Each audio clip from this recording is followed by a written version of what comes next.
If you didn't watch episode 1 of this series, you're going to want to go back and do that because we're not repeating a lot of information. We're just moving forward. So we already talked about identifying what your goals are. That in choosing a counselor, you need to identify what your goal is. Secondly, what are your symptoms? Now with this, I'm talking about what are the observable, measurable symptoms. What are you feeling? When do you feel it? What are you experiencing? What's the impact it's having on your daily life? This thing that you're coming in for, I don't want your Googled diagnosis that you gave yourself. What I want is, what are the actual symptoms that you came in with?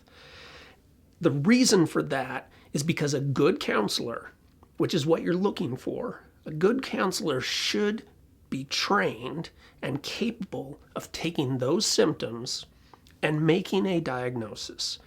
Taking those symptoms, coming up with the correct diagnosis, and then making a plan of how to treat that diagnosis.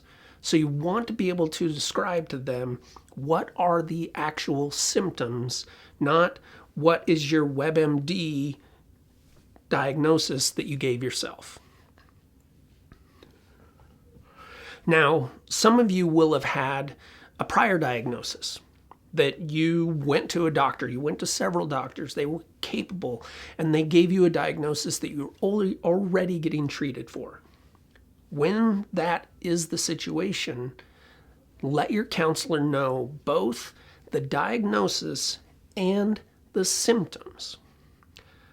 Not just, hey, this is what I have, but this is what I have, and here are the symptoms that are evident that led to that diagnosis.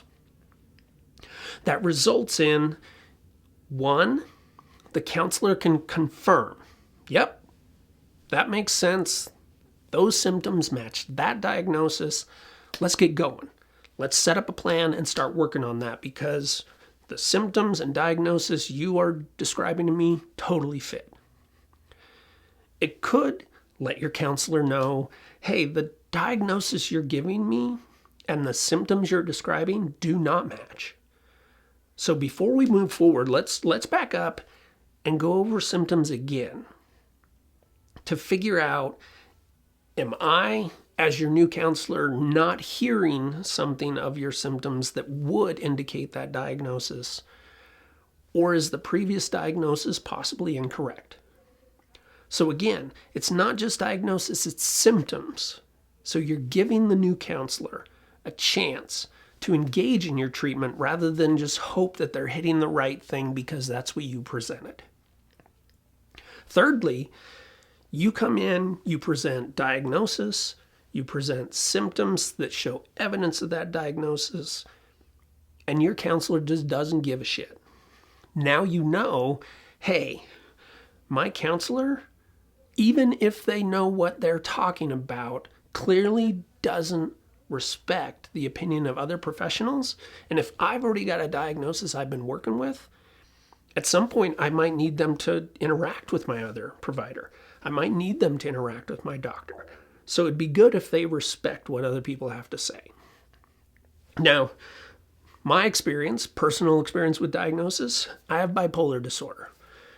I was diagnosed when I was in my early 20s, so I have been through multiple treatment phases. I've seen multiple counselors. I've seen multiple doctors. At one point, I saw the same physician for 6 years, and we worked through finding a medication that gave us the result we wanted.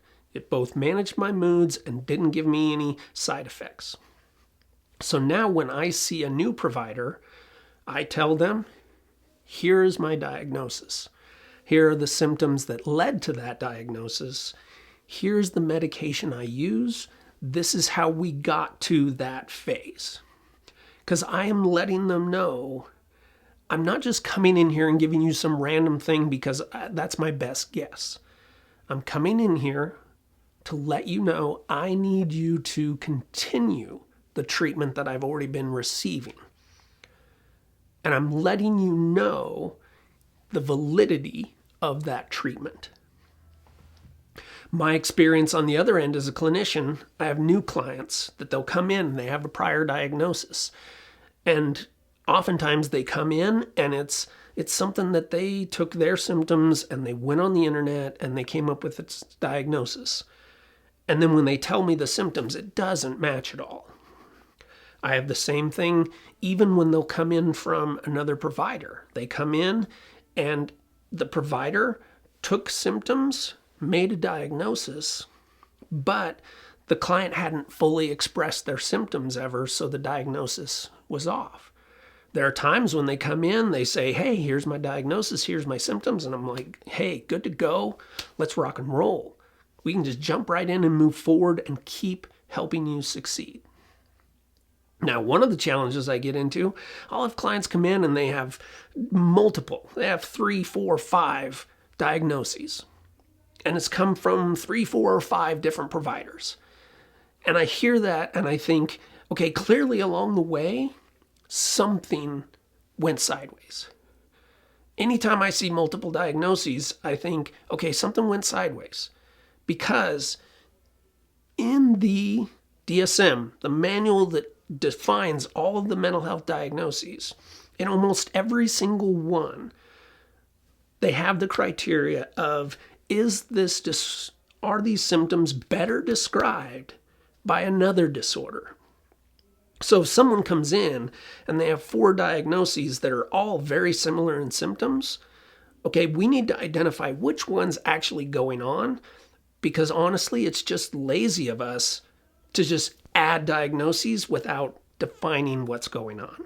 Now, I know I went off the rails there a little bit, kind of on a pet peeve, but the key thing is, when you see your counselor, when you choose a new counselor and you already have a diagnosis, know the symptoms. Even if you don't have a diagnosis, know your symptoms.